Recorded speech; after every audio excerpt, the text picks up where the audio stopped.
नमस्कार, मैं प्रिया अरविंद आप सभी का न्यूज में स्वागत करती हूँ। आइए इसी के साथ बढ़ते हैं आज के बुलेटिन की ओर। अतीक के एनकाउंटर मामले पर बोले डिप्टी सीएम ब्रजेश पाठक ने कहा, हम कानून का पालन करने वाले लोग हैं। माफिया डॉन अतीक अहमद को लेकर उत्तर प्रदेश के उप मुख्यमंत्री और कानून मंत्रालय का जिम्मा संभाल रहे ब्रजेश पाठक का कहना है कि हम शुचिता का विशेष तौर से पालन करते चले आ रहे हैं और करते रहेंगे। न्यायपालिका के सामने हम अतीक को पेश करेंगे और न्यायालय के आदेश का भी पूरा पालन करेंगे।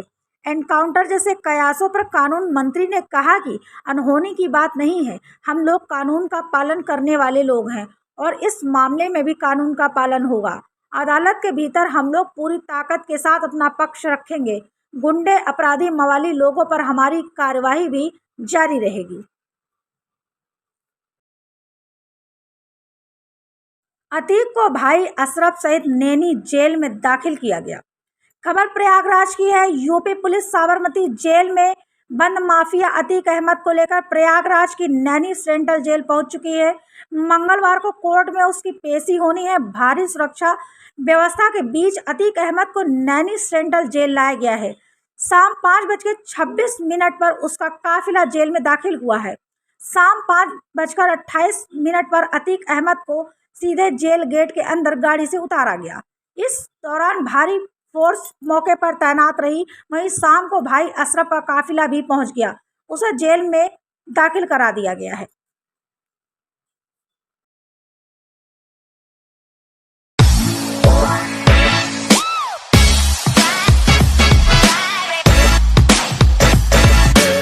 बारह साल की नाबालिग का अपहरण करता रहा रेप, पुलिस ने गिरफ्तार कर आरोपी को भेजा जेल। यूपी के गोरखपुर में शादीशुदा युवक को पुलिस ने अपहरण और रेप के आरोप में गिरफ्तार किया है।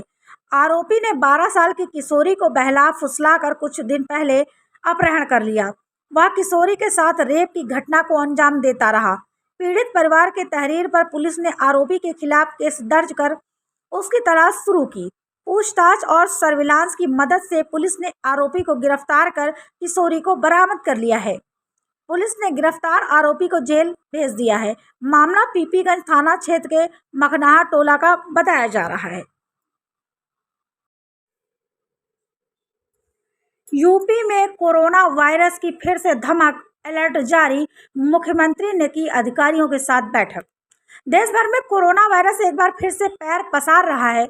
कोविड के मामले बढ़ने लगे हैं। इसके पहले कोरोना की दोनों लहर में यूपी योगी आदित्यनाथ सरकार के काम की काफी तारीफ हो चुकी है। इस बार भी प्रदेश सरकार इसके लिए पहले से ही तैयार है अपने बंदोबस्त के साथ। यही वजह है कि खुद सीएम योगी ने अधिकारियों के साथ आज इसे लेकर बैठक की है और तैयारियों के बारे में जानकारी भी ली है। मुख्यमंत्री योगी आदित्यनाथ की अध्यक्षता में टीम की 9 बैठकें हुई हैं। कोरोना को लेकर मुख्यमंत्री ने समीक्षा बैठक की। इस बैठक में प्रदेश के डिप्टी सीएम ब्रजेश पाठक भी मौके पर मौजूद रहे। मालूम हो कि यूपी के लखीमपुर खीरी जिले के एक स्कूल में 38 छात्राएं कोरोना पॉजिटिव पाई गई थी।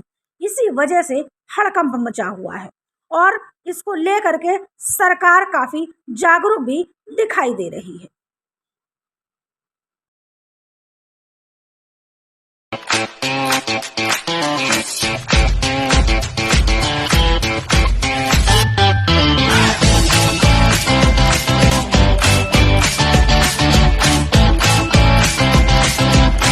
सुप्रीम कोर्ट ने यूपी सरकार को 2 दिन के भीतर निकाय चुनाव का नोटिफिकेशन जारी करने की इजाजत दी है।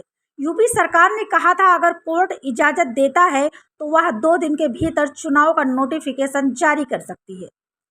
सॉलिसिटर जनरल तुषार मेहता ने कहा कि 28 दिसंबर 2022 को ओबीसी आयोग का गठन किया गया था। 7 मार्च 2023 को आयोग ने अपनी पहली रिपोर्ट दी है। नगर निकाय चुनाव को लेकर गठित पिछड़ा वर्ग आयोग की सिफारिशों को योगी सरकार ने पहले ही मंजूरी प्रदान कर दी थी। लखनऊ निकाय चुनाव कराने के मामले पर नगर विकास मंत्री ए.के. शर्मा ने कहा, सर्वोच्च न्यायालय के निर्देश पर शीघ्र होंगे निकाय चुनाव। प्रदेश सरकार माननीय सर्वोच्च न्यायालय का धन्यवाद करती है और दिए गए फैसले को स्वीकार भी करती है। प्रदेश सरकार ओबीसी सहित सभी वर्गों को निकाय चुनाव में पूर्ण रूपेण आरक्षण सुनिश्चित करते हुए चुनाव संपन्न कराएगी। सरकार सभी वर्गों का आरक्षण सुनिश्चित करते हुए शीघ्र ही निकाय चुनाव संपन्न कराएगी। सर्वोच्च न्यायालय के निर्देशों के क्रम में अगले 2 दिनों में प्रदेश सरकार आरक्षण को लेकर नोटिफिकेशन भी जारी करेगी। आज माननीय सर्वोच्च न्यायालय ने हमारे नगर निकाय चुनावों को लेते हुए एक अहम फैसला दिया है, जिसमें उन्होंने नगर निकाय चुनाव में आगे बढ़ने के लिए हमें हरी झंडी दिखाई है। मैं माननीय सर्वोच्च न्यायालय का बहुत बहुत धन्यवाद करता हूं और आप उनके निर्णय को स्वीकार भी करता हूं। उत्तर प्रदेश सरकार माननीय मुख्यमंत्री श्री योगी आदित्यनाथ जी के नेतृत्व में हमारे संविधान में, हमारे कानून में जो व्यवस्था है, उस व्यवस्था के तहत ओबीसी सहित सभी वर्गों का आरक्षण सुनिश्चित करते हुए माननीय सर्वोच्च न्यायालय की भावना के अनुसार, मंशा के अनुसार जो उनके निर्देश हैं, उस प्रकार चुनाव कराने की दिशा में आगे बढ़ेगी। तो सर, क्या माना जाए उत्तर प्रदेश में कब तक चुनाव हो जाएंगे? उत्तर प्रदेश में जैसा कि माननीय सुप्रीम कोर्ट ने कहा है, अगले 2 दिन में उन्होंने कहा है कि आप नोटिफिकेशन जारी करिए और उसके बाद जैसा कि आप जानते हैं कि चुनाव आयोग की नोटिफिकेशन होंगे। पहले आरक्षण का नोटिफिकेशन होगा, उसके बाद चुनाव आयोग का नोटिफिकेशन होगा।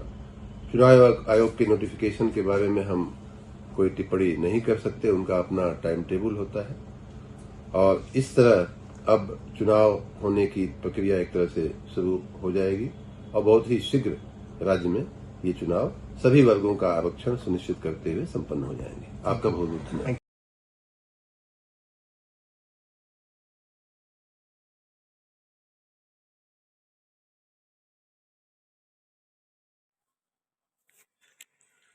माहे रमजान का पवित्र महीना शुरू हो चुका है। खबर कानपुर से है। रमजान उल मुबारक में शहर में सबसे पहले मुकम्मल होने वाली तरावीह मरहूम महताब आलम के मेहताब कंपाउंड में हुई, जिसमें मौलाना हाशिम अशरफी ने दुआ कर लोगों को संदेश दिया कि 4 दिन में आप लोगों ने कुरान तो सुन लिया है, लेकिन तरावीह चांद देखकर शुरू होती है और ईद का चांद देखने पर खत्म होती है, इसलिए आप लोग सूरह तरावीह जरूर पढ़ें। उसके बाद उन्होंने मुल्क में अमन और चैन के लिए दुआएं की, जिसमें भारी संख्या में भीड़ उपस्थित रही। तरावीह सुनने वालों की इस तरावीह का आयोजन मरहूम महताब आलम के पुत्र साने महताब के द्वारा किया गया था। इस मौके पर आपको हिंदू मुस्लिम एकता भी दिखाई दी, जिसमें दुआ के लिए तमाम लोगों ने शिरकत की। इस मौके पर कैंट विधायक हाजी हसन रूमी गुलजार, भाई साबिर हाजी अबरार अहमद, डॉक्टर जुबैर हारून मंसूरी, मुन्नी भाइयों, पी सुनील दद्दा, आली सिद्दीकी, अफान अहमद, सैयद रिजवान समेत सैकड़ों लोग मौजूद रहे। की बारगाह अलिया में दरूद पाक के गालियां निछावर करें और मोहब्बत से पढ़ें। अल्लाहुम्मा सल्ली अला सय्यदना मौलाना मुहम्मद व अला आलि सय्यदना मौलाना मुहम्मद व बारिक वसल्लिम सलातो व सलाम अलैका या रसूलल्लाह। एक बार और मोहब्बत से पढ़िए। अल्लाह रब्ब मुहम्मद सल्लल्लाहु अलैहि वसल्लम, नाने बार मोहम्मद सल्लल्लाहु अलैहि वसल्लम। राहुल गांधी को छोड़ना होगा। 12 तुगलक रोड बंगला भेजा गया खाली करने का नोटिस। खबर नई दिल्ली से है। मानहानि मामले में 2 साल की सजा के बाद लोकसभा सदस्यता के लिए अयोग्य ठहराए गए कांग्रेस नेता राहुल गांधी को अब बंगला खाली करने का नोटिस भेजा गया है। जिस दिन नोटिस जारी हुआ है, उस दिन से 30 दिन के भीतर उनको बंगला खाली करने को कहा गया है। यानी राहुल गांधी को 22 अप्रैल तक बंगला खाली करने को कहा गया है। राहुल गांधी को यह बंगला सन 2014 में उत्तर प्रदेश के अमेठी से जीतने के बाद आवंटित किया गया था। सूरत की एक अदालत ने राहुल गांधी को 2019 के आपराधिक मानहानि मामले में दोषी ठहराते हुए 2 साल जेल की सजा सुनाई थी। इसके बाद लोकसभा सचिवालय ने उन्हें लोकसभा सदस्य के तौर पर अयोग्य घोषित कर दिया था।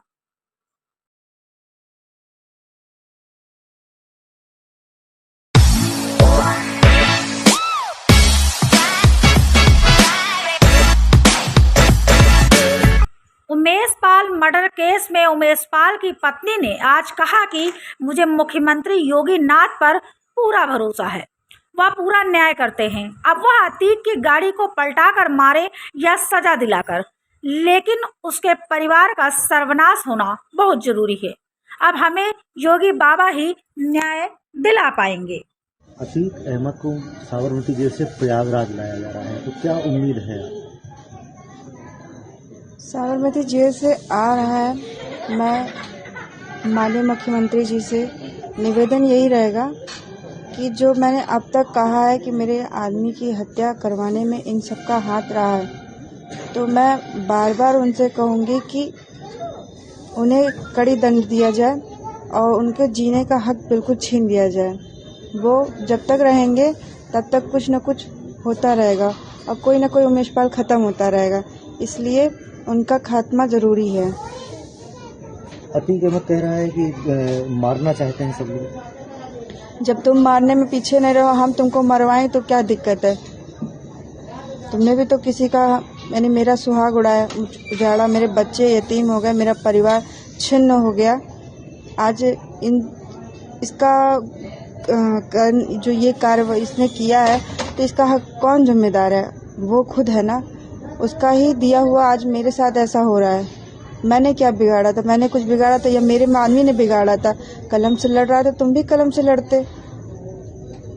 और इस तरह से करके तुमको डर लग रहा है तो भगवान करे तुमको उसी तरह का तुम काप काप के मरो, मेरी बद्दुआ लगे तुमको।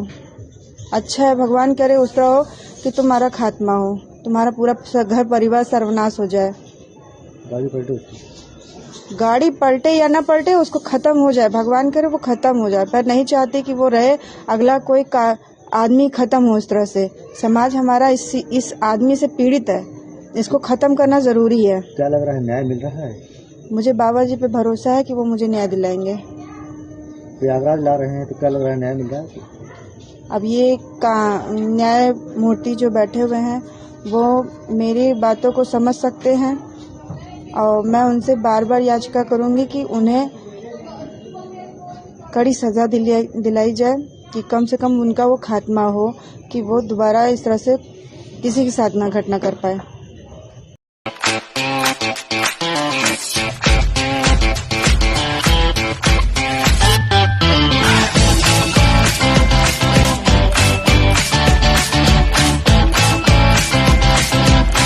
थानेदार की कुर्सी पर आज तक नहीं बैठा कोई अधिकारी, यहां विराजते हैं काल भैरव। खबर लखनऊ से है। उत्तर प्रदेश में एक पुलिस स्टेशन ऐसा भी है जहां थानेदार की कुर्सी पर आज तक कोई अफसर बैठने की गुस्ताखी नहीं कर सका है। दरअसल वाराणसी के एक थाने में थानेदार की कुर्सी पर बीते कई वर्षों से बाबा काल भैरव अपना आसन लगाए विराजमान है। अफसर उनके बगल में कुर्सी लगाकर बैठते हैं। वाराणसी के विश्वेश्वरगंज स्थित कोतवाली पुलिस स्टेशन के प्रभारी बताते हैं कि यह परंपरा बीते कई वर्षों से चली आ रही है। कोई भी थानेदार जब यहाँ तैनाती पर आता है तो वो अपनी कुर्सी पर नहीं बैठता है। कोतवाल की कुर्सी पर हमेशा काशी के कोतवाल बाबा काल भैरव ही विराजित होते हैं। लोक मान्यता है कि आने जाने वाले पर बाबा खुद नजर रखते हैं और इसी वजह से भैरव बाबा को काशी का कोतवाल भी कहा जाता है।